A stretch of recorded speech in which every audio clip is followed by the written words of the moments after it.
Muy bien, buenos días a todos y a todas. ¿Cómo están?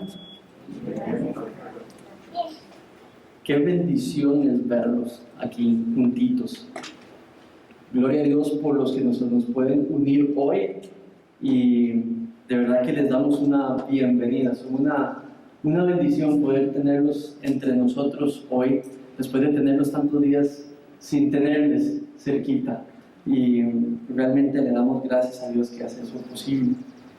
También a los que están en casa les mandamos un abrazote y un sentido también de amor y de extraño, porque somos familia en Cristo y les extrañamos también. Voy a pedirles si pueden abrir sus Biblias en la segunda carta de Pedro y vamos a continuar nuestra serie, nuestro estudio de esa carta en los siguientes versículos que continúan, que es la sección del versículo 5 al versículo 11.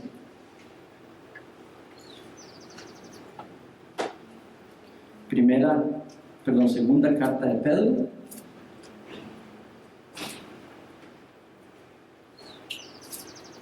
capítulo 1, versículos 5 al 11.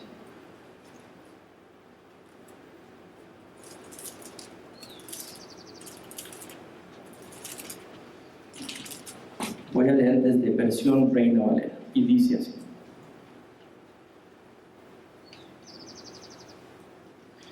ustedes también, poniendo toda diligencia por esto mismo, añadid a vuestra fe virtud, y a la virtud conocimiento, al conocimiento dominio propio, al dominio propio paciencia, a la paciencia piedad, y a la piedad afecto fraternal, y al afecto fraternal amor. Porque si estas cosas están en ustedes y abundan, no les dejarán estar ociosos ni sin fruto en cuanto al conocimiento de nuestro Señor Jesucristo. Pero el que no tiene estas cosas tiene la vista muy corta, es ciego, habiendo olvidado la purificación de sus antiguos pecados. Por lo cual, hermanos, tanto más procuren hacer firme su vocación y su elección, porque haciendo estas cosas no caerán jamás.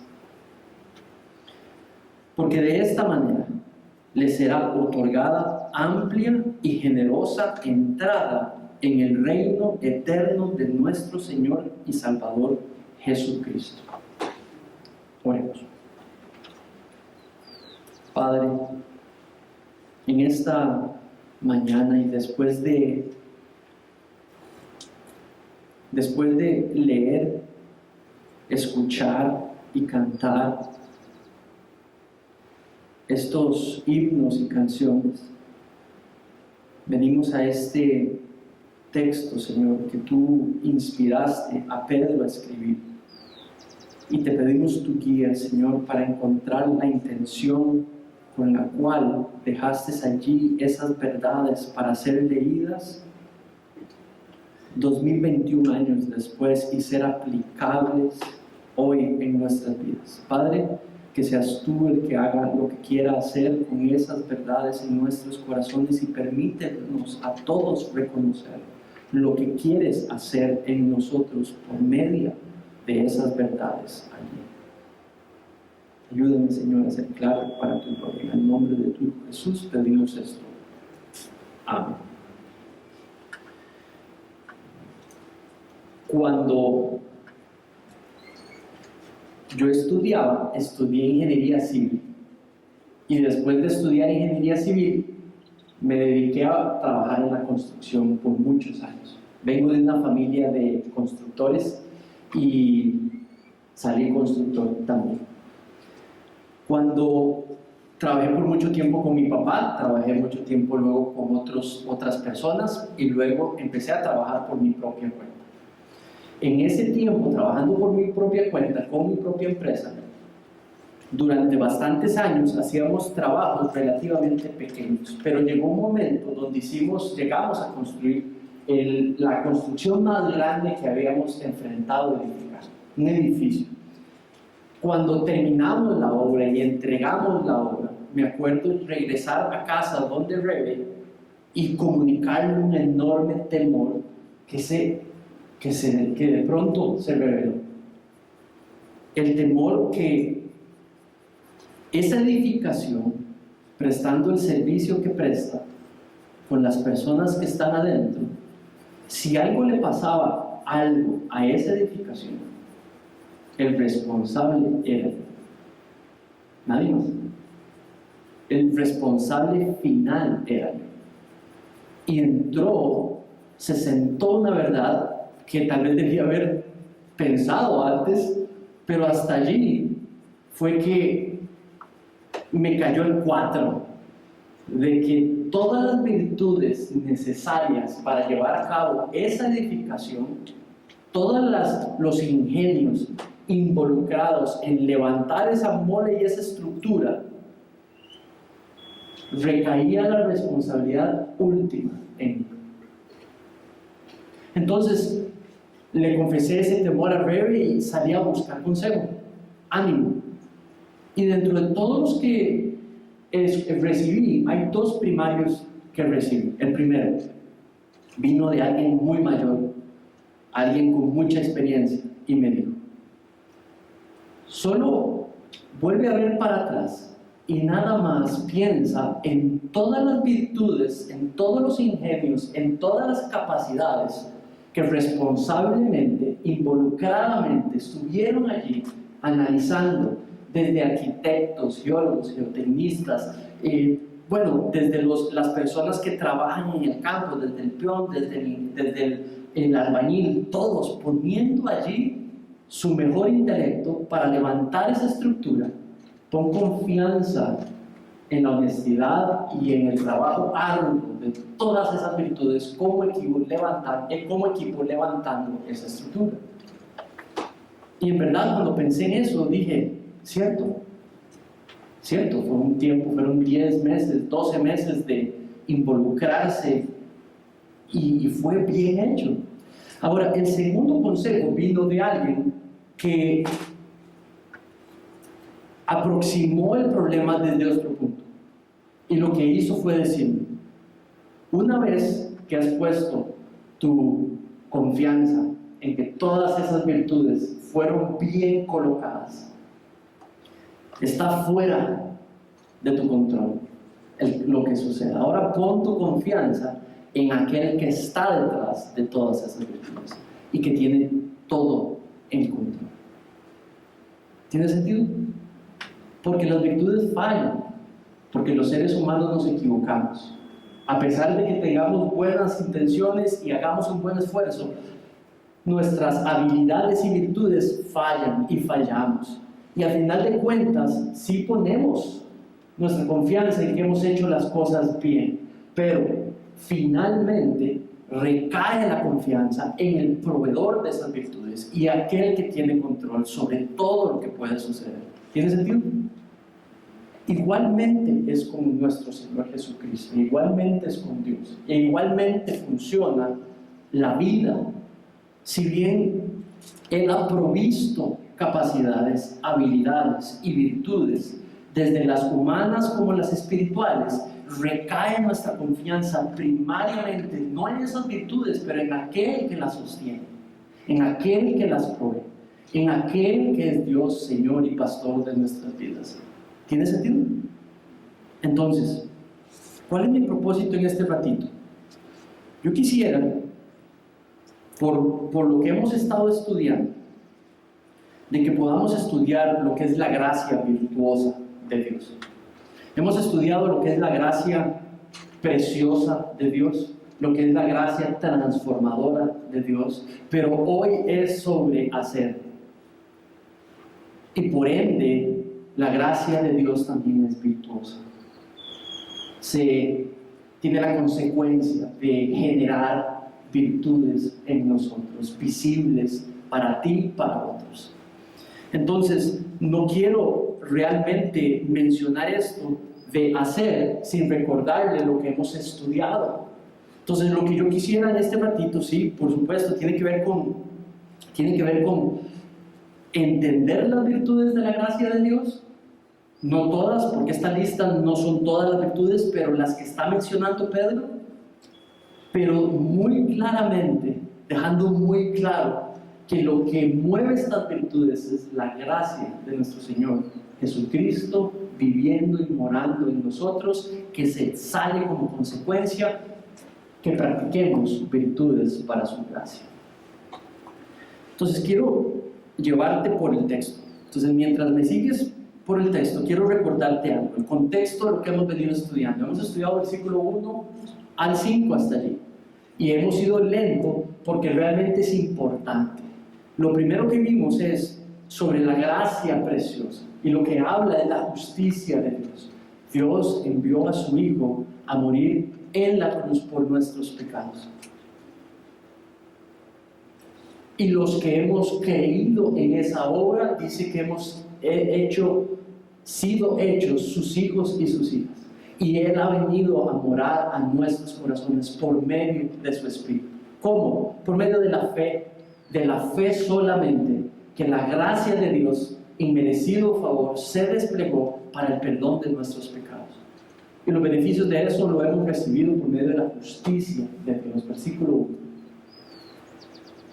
Y a eso le hemos llamado, Pedro le llama, preciosa es nuestra fe, preciosa es la gracia de Dios. Y por eso estudiamos la preciosa gracia de Dios. Ahora, en los siguientes versículos 3 al 4 menciona el propósito de esa gracia.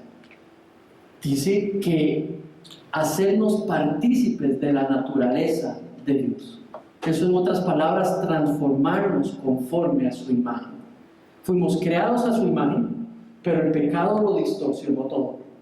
Cuando viene la conversión y la salvación, quita el dominio del pecado sobre esa imagen y empezamos a poder reflejar esa imagen de una manera libre. Somos libres de empezar a reflejar la imagen de Dios en nosotros.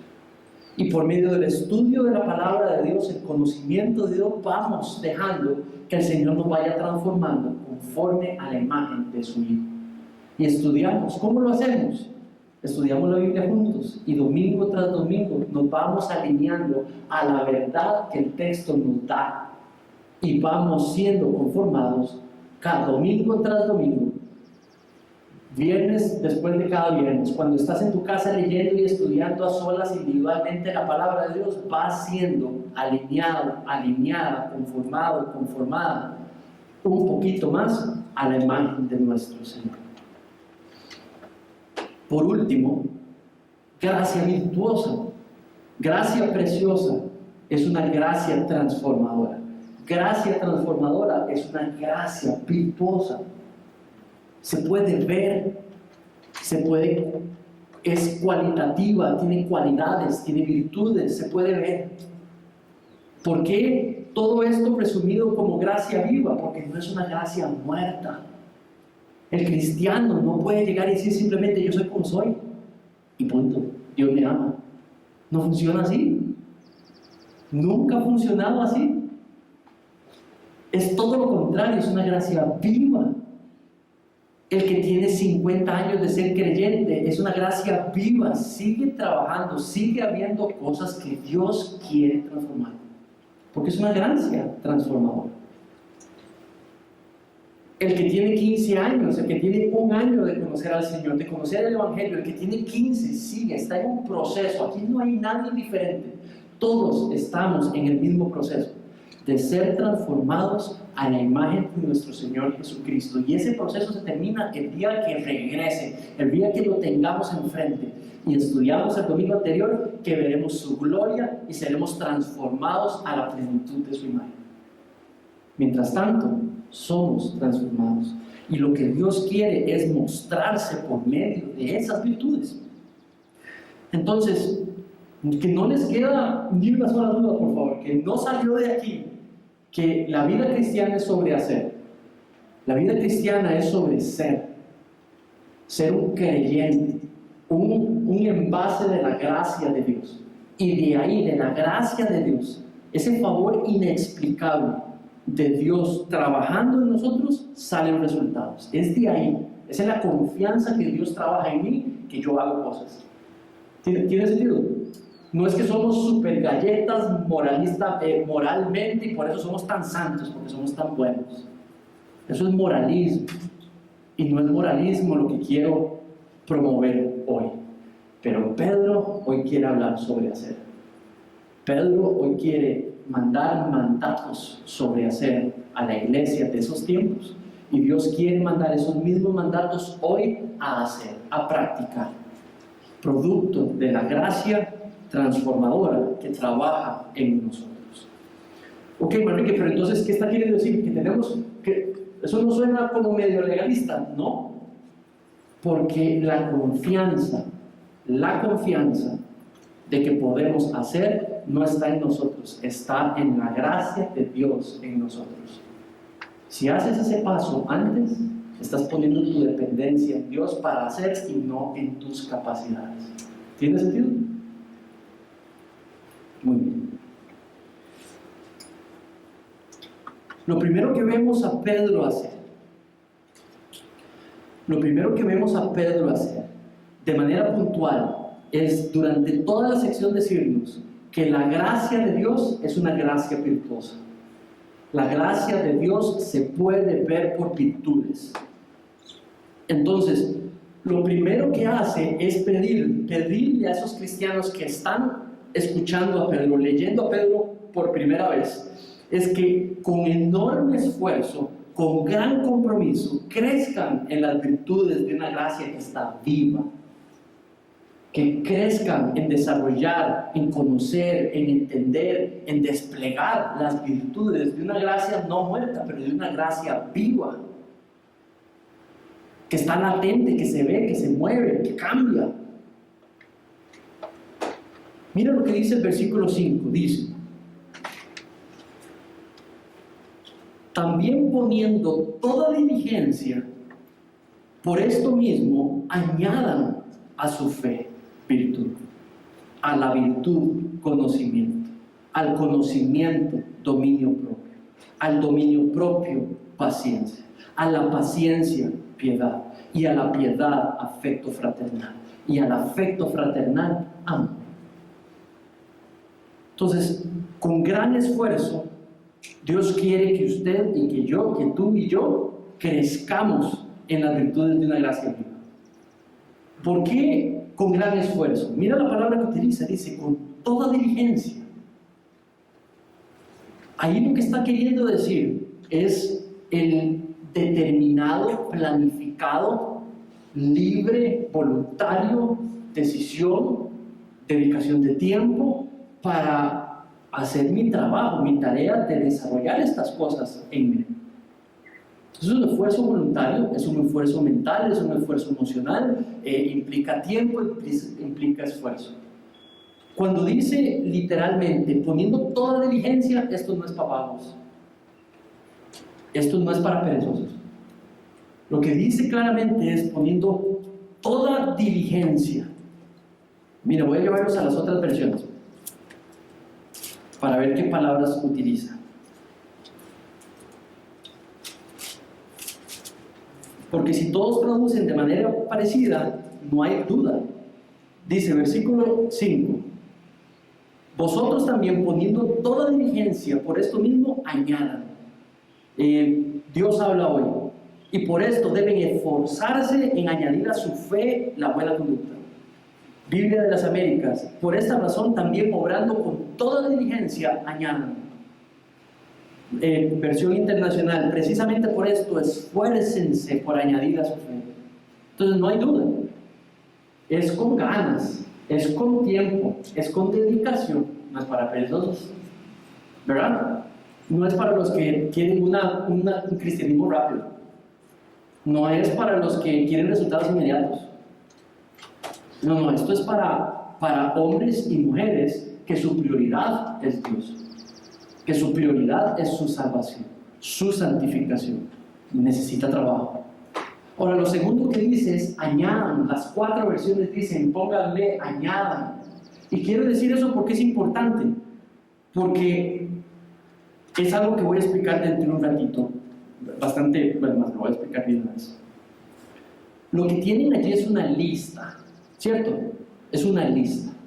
Pero no todas las listas en el Nuevo Testamento o en el Antiguo Testamento son iguales, ni se tratan iguales.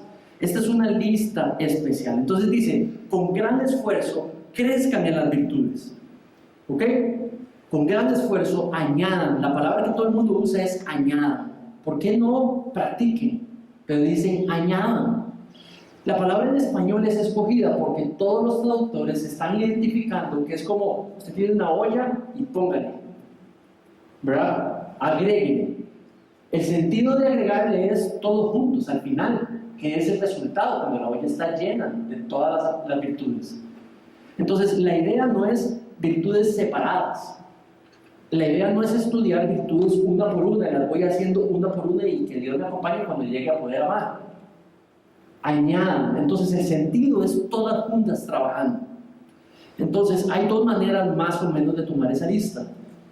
Lógicamente, progresivamente. Yo te desanimaría a hacer eso. Una lógica progresiva. ¿Qué quiere decir eso? Que las virtudes las voy desarrollando una por una. Paso número 1, paso número 2, paso número 3, con el gran sentido de llegarle al último. Ok, no te animo a hacer eso. Esto es una forma literaria, como una novela, como un cuento. Hay formas, géneros literarios que son pequeñitos, que no son tan grandes como una... Y este es uno que se llama Sórites. Y Sórites lo que hace es que da una lista para ser entendida como una cadena, con eslabones. Cada virtud es un eslabón unido y lo que quieres es pensar en todos funcionando al mismo tiempo. ¿Tiene sentido? Si en los versículos anteriores nos dijo transformados a la imagen de Cristo, esto tiene sentido, es toda la imagen de Cristo, no solamente una o la otra o por allá. Si lo tomas como una progresión lógica, tienes un peligro. Míralo ahí en la lista, que las virtudes salen antes del conocimiento. Porque si las virtudes salen aparte de la palabra de Dios, lo que para ti es una virtud y por lo que es una virtud pueden diferenciar, no es la misma fuente. Entonces, por eso entiendo que esto no es una progresión lógica, porque las virtudes estarían saliendo primero que del conocimiento de la palabra de Dios sobre nuestro Señor Jesucristo. Entonces, es una lista que lo que quiere verse, y por eso te pongo ese dibujito ahí, que es como una cadena. Cada virtud es un eslabón pegadito, funcionando. Lo que quiere es ese servicio que da la cadena completa, unida, fuerte, sólida. Entonces, con gran esfuerzo, crezcan en las virtudes de una gracia que está viva. Entonces, piensen en la lista completa, funcionando unida. No en una por una, no en una primero que la otra, sino toda la identidad que genera esas 8 virtudes puestas en práctica. Ahora, cuando digo virtudes de una gracia viva, creo que ya lo he explicado un poquito. ¿A qué me refiero? Que ponemos nuestra esperanza y nuestra dependencia de Dios en practicar esto, no en nosotros mismos. ¿Tiene sentido? ¿Saben? Cuando reconocí el temor de qué le podía pasar a esa edificación, lo que me di cuenta es que yo había puesto sobre quién mi confianza, en cuáles virtudes, en las nuestras, en las mías. Cuando el temor se volvió inmenso, es porque estaba poniendo, depositando mi confianza en las virtudes de todos los involucrados. Pero al final de hacer eso vino la pregunta: ¿y qué tal si nos equivocamos? Y por supuesto que la confianza en esas virtudes se tambalea, porque nadie puede garantizar que no hubo error. Entonces, el segundo consejo de la ilustración fue el que solidificó la confianza. Tratamos de hacer el trabajo bien. Estamos seguros que hicimos el trabajo bien. Por ende, aparte de eso, ahora yo coloco mi confianza específicamente en el Señor. Que ese edificio se va a funcionar, que va a funcionar bien, que va a servir bien. Cuando salimos a practicar estas virtudes, no los estoy lanzando, no los quiero lanzar, no los quiero invitar. Sería engañarlos a que los salgan a practicar en sus fuerzas.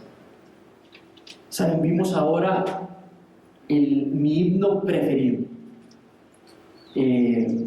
Fuente de vida eterna. Cada vez que escucho ese himno es como me da ganas de llorar. Y hay una parte que dice, de tu gracia, Señor, mi alma sale a vivir la vida que tienes para mí. O sea, el himno muestra la gracia como la fuente, el paso número 1, de donde yo salgo, de donde está depositada mi confianza. Es precioso ver ese himno.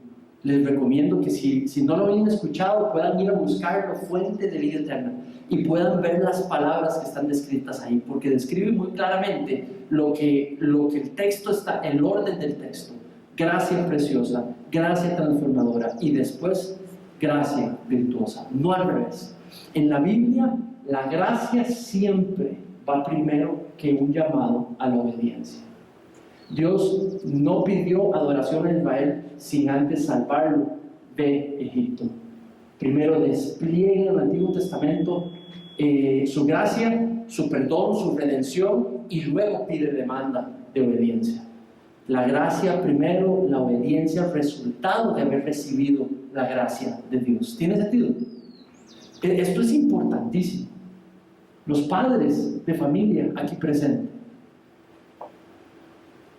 Claro, a veces necesitamos un buen comportamiento de nuestros hijos, pero lo que queremos es el corazón.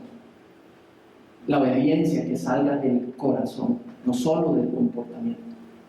No queremos hacer fariseos en la casa, queremos que entiendan la gracia de Dios. Queremos que comprendan el amor desplegado por ellos de Dios. Y de ahí, entonces, de esa apreciación de ese amor, el llamado a la obediencia. ¿Tiene sentido? El comportamiento de segundo, la gracia de primero, el corazón de primero. Entonces, con gran esfuerzo, crezcan en las virtudes de una gracia viva. Ahora, cuando habla de cada una de ellas, de esas virtudes, empieza con una lista preciosa. Empieza con fe. Cuando dice fe, se está refiriendo a la salvífica, la que uno hace objeto de la obra de Cristo, que murió por mí y por ti, y la hago mía. Creo, obedezco lo que dice el Evangelio, que si crees de todo corazón, vida eterna, hijo e hija de Dios, redención, restauración, regeneración, perdón, adopción. Y deposito mi fe en esas verdades.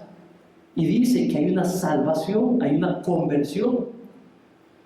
Entonces, ese es el inicio de la fe, de la vida cristiana. Y dice, a eso añadan. Entonces, si todo comienza con fe, salir a practicar virtudes tiene que empezar con fe. ¿Cómo? ¿Cómo es eso? Que la dependencia y la confianza en practicar virtudes está en Dios, no en mí. Que mi temor está a Dios, no en mí. ¿Tiene sentido? Fe es el inicio de la obediencia. Y fe se declara con depender de Dios, de confiar en Dios. Y por eso es que yo obedezco.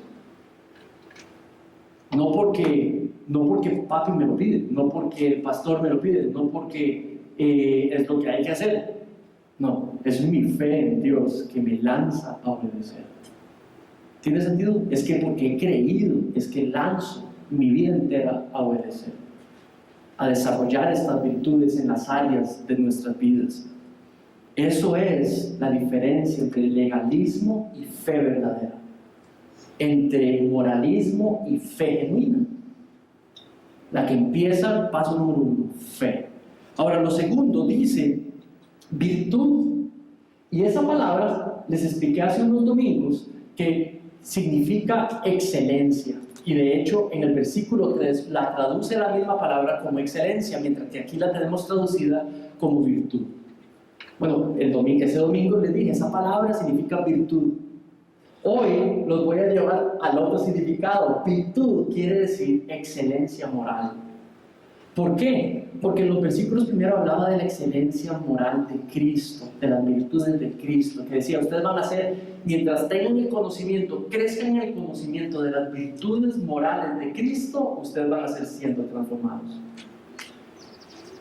Pongan su mente en cómo Cristo habló, pensó, sintió, se expresó, decidió, y van a ser transformados, alineados a esa misma estándar, esa misma imagen de Dios.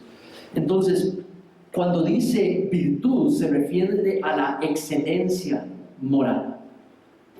Pero, ojo, siempre en la Biblia está atribuida a la gracia de Dios. La excelencia moral es algo en la Biblia que desde el Génesis hasta el Apocalipsis se le atribuye esa capacidad de ser excelente moralmente a la presencia de la gracia de Dios trabajando en la persona específica que puede ser excelente moralmente. ¿Tiene sentido? No está en la capacidad de la persona. Ustedes agarran cada personaje bíblico desde el inicio hasta el final y cada uno de ellos se jala tortas. Cada uno de ellos se jala tortas.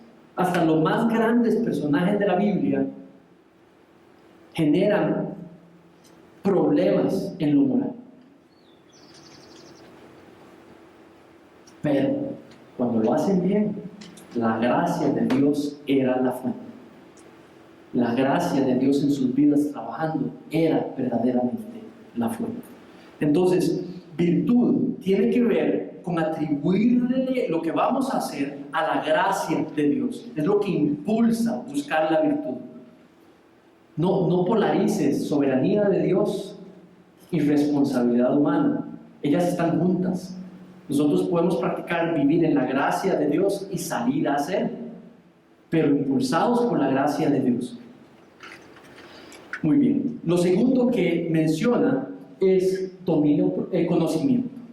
Cuando dice conocimiento se refiere a la voluntad de Dios, conocer lo que es voluntad de Dios, crecer en lo que a Dios le agrada. Habla de una vida, la virtud de ir creciendo en eso que a Dios le place, en aquello que a Dios le desagrada. Entonces esto no es algo que uno pasa por un curso y ya, listo, ya lo sé. Eso es algo que vamos aprendiendo progresivamente, semana tras semana como iglesia. Por eso tiene sentido estar juntos. Algunas cosas las vamos a aprender desde el texto, otras las vamos a aprender porque hablé con doña Carmen, otras vamos a verlo porque me lo contaron, alguien lo estaba diciendo y yo lo aprendí.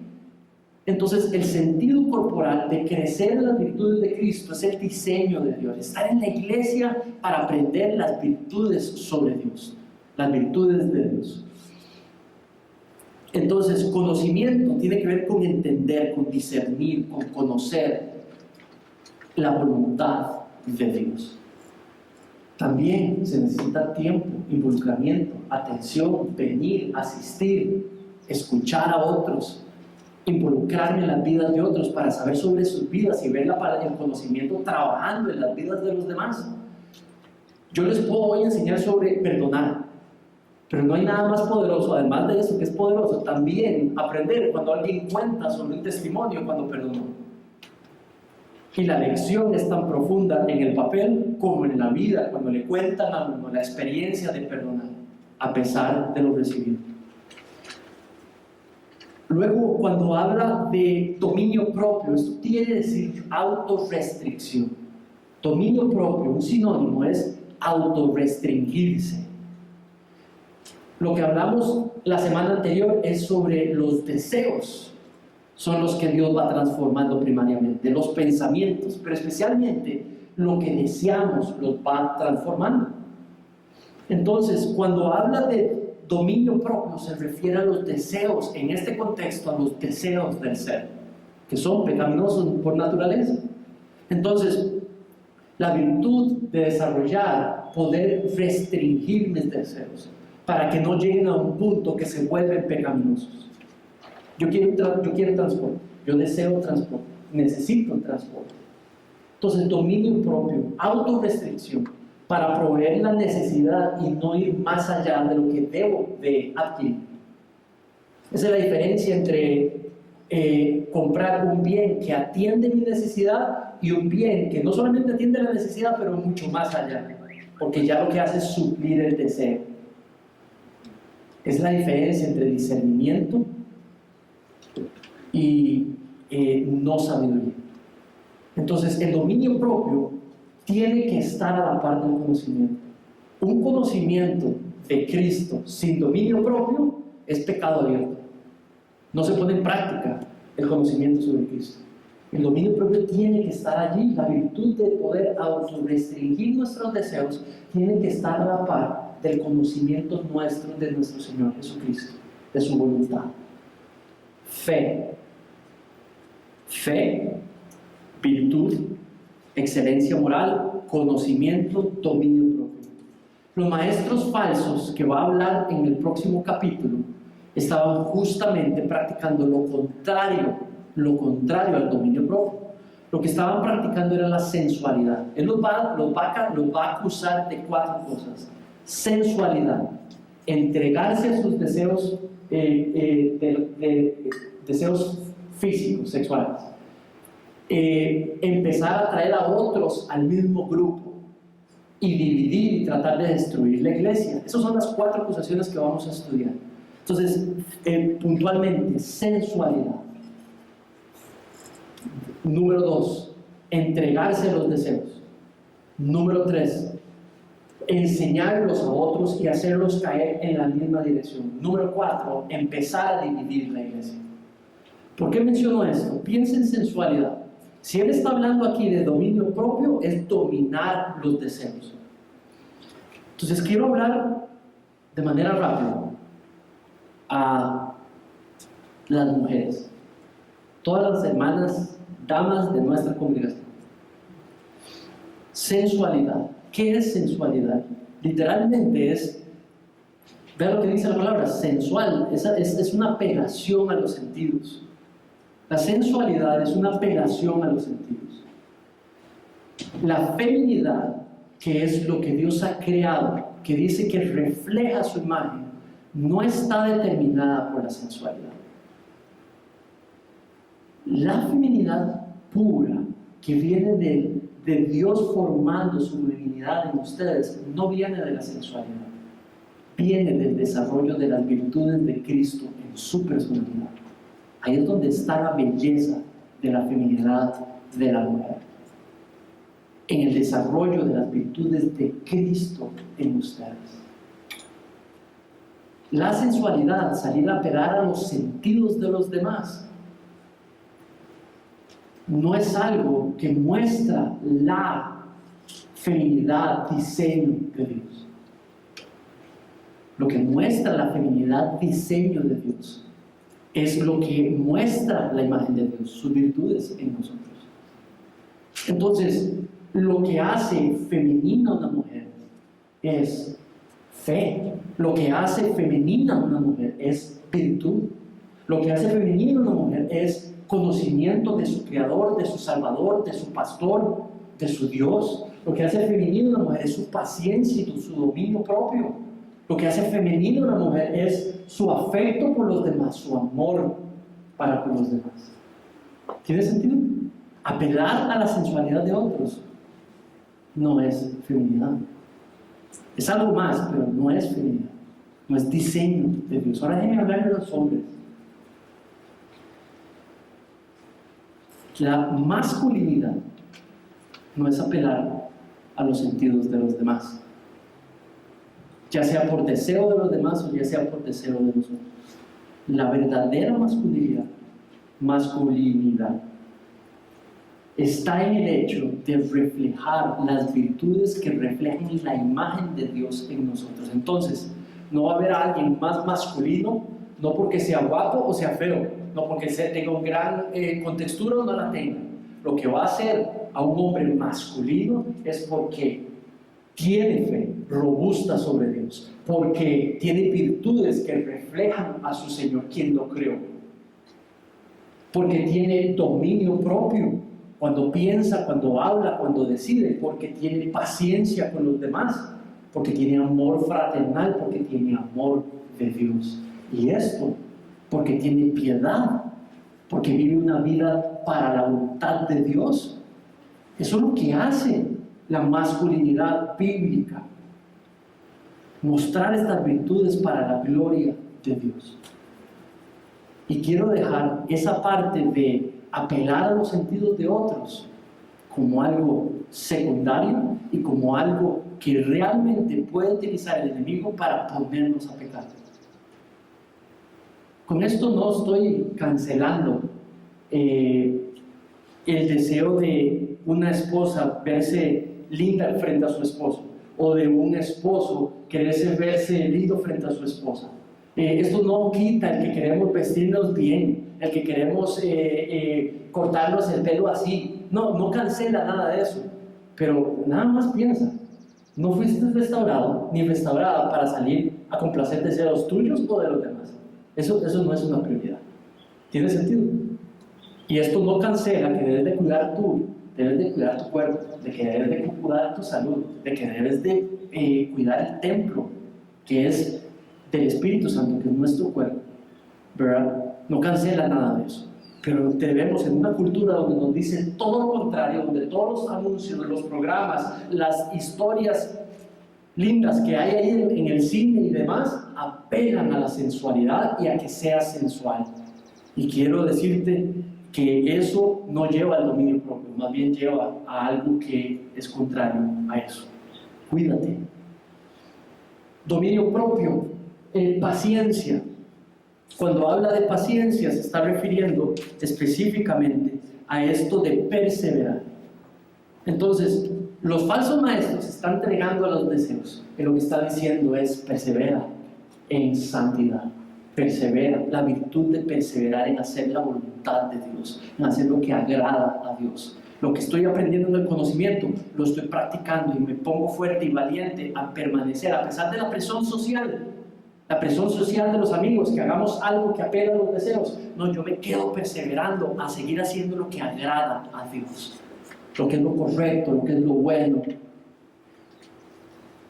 ¿Qué es lo que dice esta sociedad que nos enseñan en los barrios? De que si alguien me agrede, yo tengo que defenderme. ¿Saben? El amor perdona. El amor trata de solucionar. El amor sale a tratar de hacer el bien a pesar de que otros nos quieren hacer el mal. Última, piedad. Una vida de piedad es una vida de acuerdo a la voluntad de Dios. Eso es una vida piadosa. Es la virtud de buscar lo que agrada a Dios, lo que es bueno. Una vida de afecto fraternal. Las últimas dos son palabras que literalmente se traducen como amor, las dos. La primera, amor fraternal, es el amor que practica un hermano por una hermana. Esa es la palabra que se utiliza ahí. Cuando literalmente en la Biblia se está enseñando a un hermano a amar a una hermana o un padre a amar a una hija, dice amor. Pero cuando lo utilizan en el Nuevo Testamento, en español lo traducen como amor fraternal. Ese es el amor que practicaban los cristianos los unos con los otros. Entonces, amor fraternal es ese porque somos hermanos, hermanas en Cristo, nos amamos con este amor. Es ese amor de familia, ¿verdad? Por eso de hecho dice filos, la palabra empieza filos, amor de familia. Entonces, la segunda palabra es el amor de Dios en nosotros. Es el amor que desplegamos, el que es la mejor manera, que describe la palabra como lo que no falla, la mejor virtud, el resultado primario de la instrucción bíblica, amor. Entonces ahora sí, piensa en esa lista, todas juntas, en una cadena fuerte, siendo practicadas. Lo que busca es que no las veas separadas, sino que las veas como una sola unidad. Muy bien. La segunda idea de Pedro nos la presenta en los siguientes versículos y dice así. Versículo 8. Porque si estas cosas están en ustedes y abundan, No les dejarán estar ociosos ni sin fruto en cuanto al conocimiento de nuestro Señor Jesucristo. Entonces, lo que llama es a crecer en estas virtudes, en crecer para que nuestro conocimiento de Cristo dé fruto. El llamado ya es no solamente a entender las virtudes, añadirlas a la fe, todas juntas, vivirlas para ser transformados en esas virtudes, pero ahora es crezcan en ellas, conózcanlas, entiéndalas, pero el segundo es crezcan en ellas. Mira el verbo, dice, si estas cosas están en ustedes y abundan, no van a estar ociosos, no van a estar sin fruto. La metáfora es alguien que está sin hacer, la metáfora es alguien que no fructifica. La persona que se mete con estas virtudes da fruto con respecto a lo que conoce sobre Jesús. Conocer sobre Jesús y no dar fruto no es compatible. Conocer a Jesús debe de producir fruto. Esto no busca que vivamos estresados. Esto lo que busca es que no vivamos muy relajados. ¿Tiene sentido? Esto es como para que no se me relajen y yo no me relaje. No entremos en ese ámbito de que es que así soy yo. No, sí, así es usted, pero no así. Ahora necesita ser transformada a la imagen de Cristo. No ser complaciente con nosotros mismos, como somos, sino encontrarnos creciendo conforme al crecimiento, conocimiento en Cristo, voy siendo transformado, va siendo transformado. Ahora, mira allí, dice, la palabra, el versículo 8 dice porque. Si dice porque es resultado o razón. ¿Tienen las virtudes? Porque tienen las virtudes, crezcan. Estas son las virtudes, por lo tanto, crezcan. Crezcan en ellas, porque tienen conocimiento de Cristo, porque no pueden ser hallados ociosos, porque tienen que dar fruto. Deben de dar fruto. Mis hermanos, si están, se deben de poder ver. Si están, se deben de poder ver. Si están, nos está invitando Dios a crecer en ellas, en esas virtudes, los unos con los otros, en las casas, en los trabajos, en las relaciones, en donde vayamos, crecer y desplegar estas virtudes.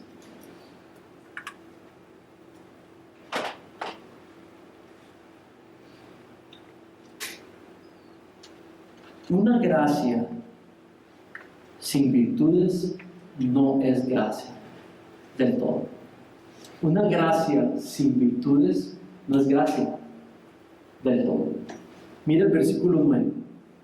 Pero el que no tiene estas cosas, tiene la vista muy corta, es ciego. Esto no está queriendo decir de que no sabe. No, sí sabe, pero si no las practica, está ciego. Ahora, si dice que está ciego, eso es una metáfora. Y la metáfora no es literal, sino que la metáfora es una comparación con algo. Entonces, yo puedo saber que ahí está la puerta. Voy a poner un ejemplo. Yo puedo saber que ahí está la puerta.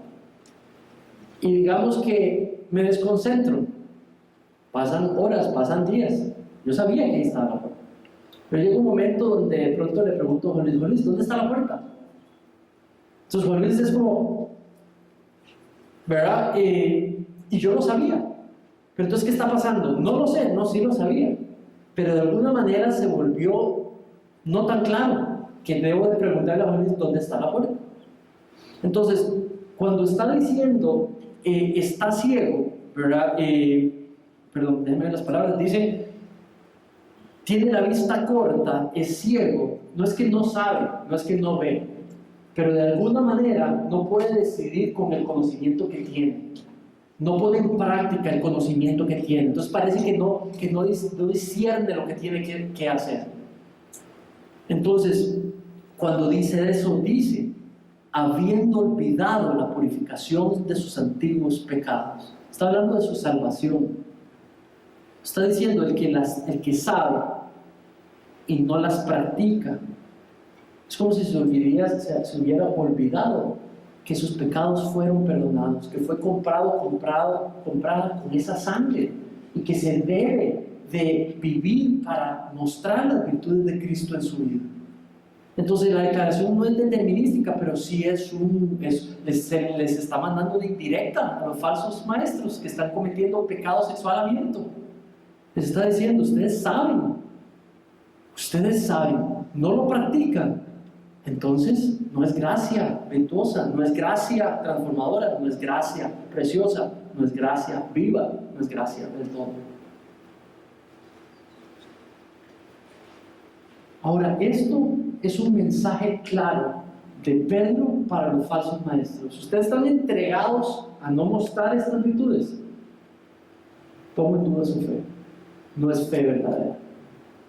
Ahora, ¿cómo nos debe de enseñar en esta mañana? No es de que si de pronto Manrique está un toque flaquillo en amor fraternal, ya está. Seguro no es gracia verdadera. No creo que sea la intención de Dios que haga eso con nosotros. La intención de Dios es romper cualquier sugerencia a que tenemos control de cómo vivir y manejar nuestros deseos personales, porque no lo tenemos. Nuestros deseos personales fueron comprados con sangre y están clavados en la cruz, y Dios quiere desarrollar sus virtudes en nosotros. Quiere amor fraternal, quiere amor, quiere piedad, quiere paciencia, quiere dominio propio, quiere fe, quiere conocimiento. Y el cristiano no puede declararse, no, todavía no. No, yo no. Ustedes sí, pero yo no. Entonces no hay gracia. Y eso lo que busca es despertarnos a todos. Gracia es virtuosa. La gracia de Dios es virtuosa. Las virtudes deben de poder verse. No seremos perfectos en ponerlas en práctica, pero deben de poder verse. Entonces, ¿cómo yo me doy cuenta que es gracia verdadera? Número 1, estoy en batalla conmigo mismo. Le estoy poniendo. A mí me cuesta una de esas, pero le estoy poniendo. Estoy en batalla conmigo mismo. Número 2, las entiende. Número 3, las conoce. Sabe de lo que se está hablando. Número 4, se dispone a desarrollarlas. Número 5, la pulsea, lo intenta. Número 6, está en esa batalla de querer crecer en ellas. Reconoce que es imperfecto o imperfecta, pero ahí está, sabe que están bien y las trata de poner en práctica. ¿Tiene sentido? Eso es gracia. Y eso es gracia activa. No perfecta, gracia activa.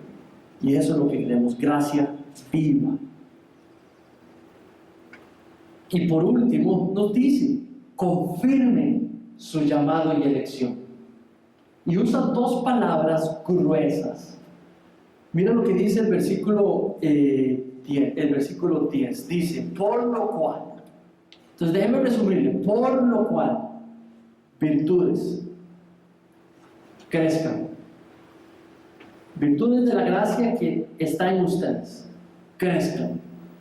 No se queden muy cómodos, ¿verdad? Muestren la gracia. Número 3, confirmen su llamado y su elección.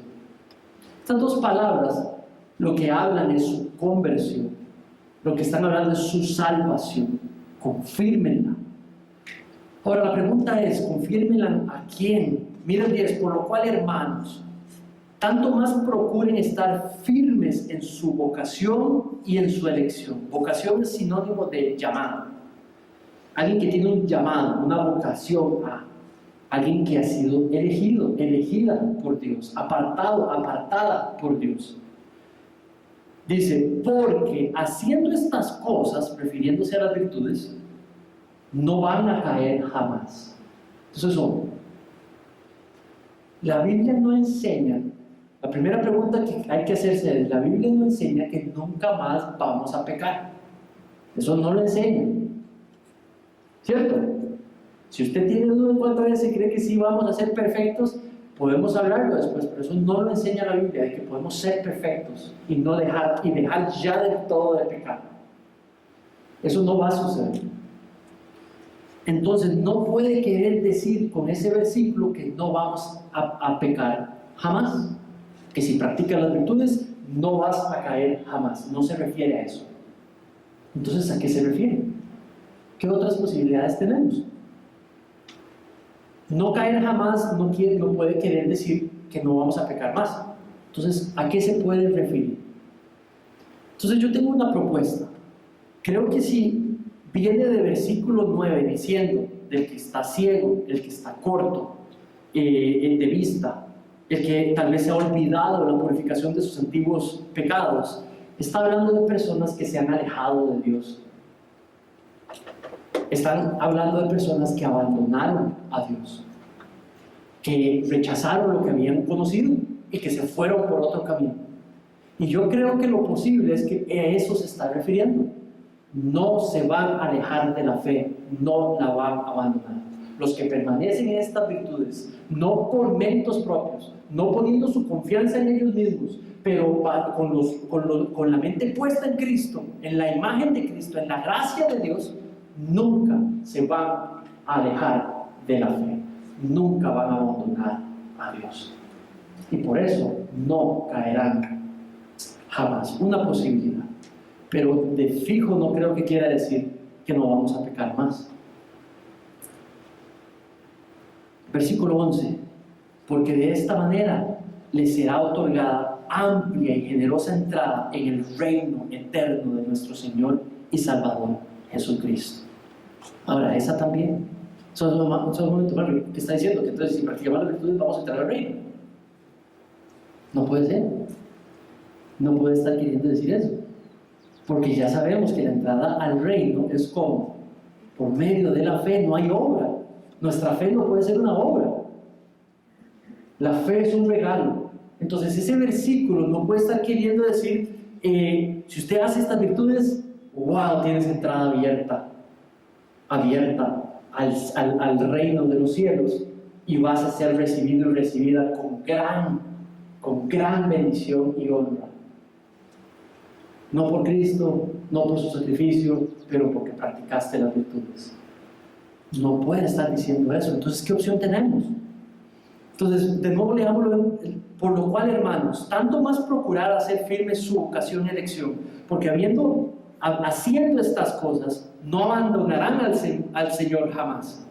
Porque de esta manera, haciendo las virtudes, les va a ser otorgada amplia y generosa entrada en el reino eterno de nuestro Señor y Salvador Jesucristo.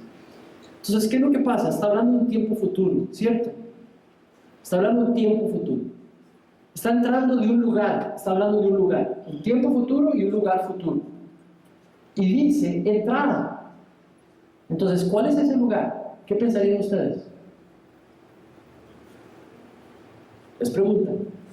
No todos, no al mismo tiempo.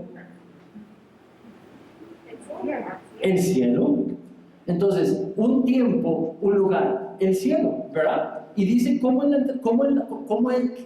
son las calidades, las características de esa entrada.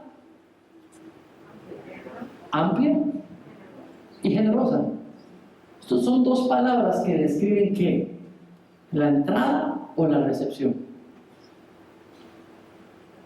Porque la entrada no solamente se refiere al motivo de la entrada, pero a los que están en la entrada. Y creo que la posibilidad es que se refiere a la recepción, amplia y generosa.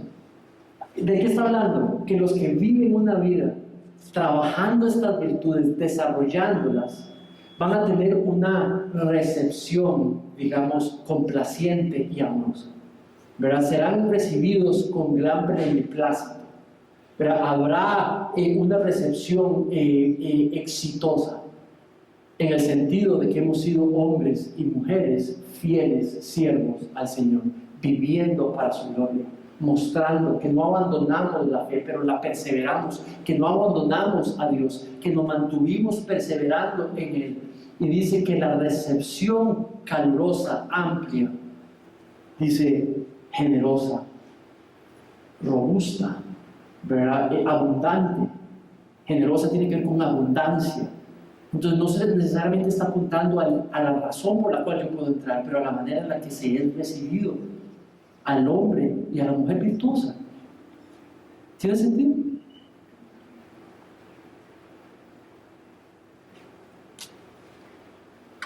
De nuevo, gracia preciosa. La justicia de Dios se desplegó en Cristo Jesús. Por medio de la fe tenemos acceso al Padre. Tenemos una relación personal íntima con Él y nos sigue santificando. Número 2. Gracia. La gracia de Dios es ese favor no merecido, inexplicable de Dios por nosotros. Y se sigue mostrando, transformándonos. Gracia transformadora. El Espíritu Santo transformándonos, utilizando el texto, la verdad del texto para transformarnos. Pero este se tiene que volver visible al mundo. Si la gente tiene que conocer sobre Cristo, no solamente tiene el texto, tiene los cristianos para que puedan ver la imagen de Dios reflejada en los imperfectos e imperfectas cristianos, para que muestren la imagen. Y por lo tanto, la gracia verdadera es virtuosa y se muestra con virtudes. Fe, dominio propio, paciencia, piedad, conocimiento. La fe verdadera, la gracia verdadera tiene que saber, tiene que conocer su Biblia, tiene que conocer la voluntad de Dios, tiene que poder explicarla, presentarla, vivirla y ejemplificarla, por supuesto. Amor fraternal, las virtudes de Dios. Que la gracia sea la que impulse la práctica, el entendimiento, el crecimiento de estas virtudes. Vamos a amar a otros, a pesar de cómo nos han tratado. Hazlo porque fuiste amado sin merecerlo antes, y producto de eso impulsa perdonar y amar a otros aunque no se lo merecen. ¿Tiene sentido? Yo primero vuelvo a ver verticalmente para luego decidir cómo reacciono horizontalmente. Entonces, la gracia de Dios para conmigo me mueve a relacionarme con los demás, a manejar mis relaciones con los demás. Me ha amado, me ha respaldado, me ha provisto, me ha bendecido, me ha disciplinado, me ha corregido. Entonces, con esas verdades yo me entrego a relacionarme con los demás. No hagas lo que hice yo en el ejemplo que te di. No pon tu fe y tu esperanza y tu dependencia en tus virtudes. Pon tu fe primero en aquel que está detrás, en el que es el proveedor de virtudes. Robusta fe en Él. Y basado en tu relación con Él, tu comunión con Él, despliega esas virtudes a los demás. Y en segundo chance puedes poner fe en esas virtudes, las que salen de una gracia robusta. Amén. La gracia de Dios es preciosa, es transformadora y es virtuosa. Oremos.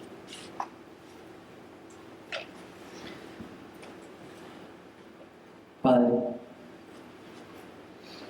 en esta mañana te damos gracias, porque tu palabra es clara, y por clara me refiero que el hombre y la mujer común y corriente pueden leer y entender. No es un código extraño. Ella es clara.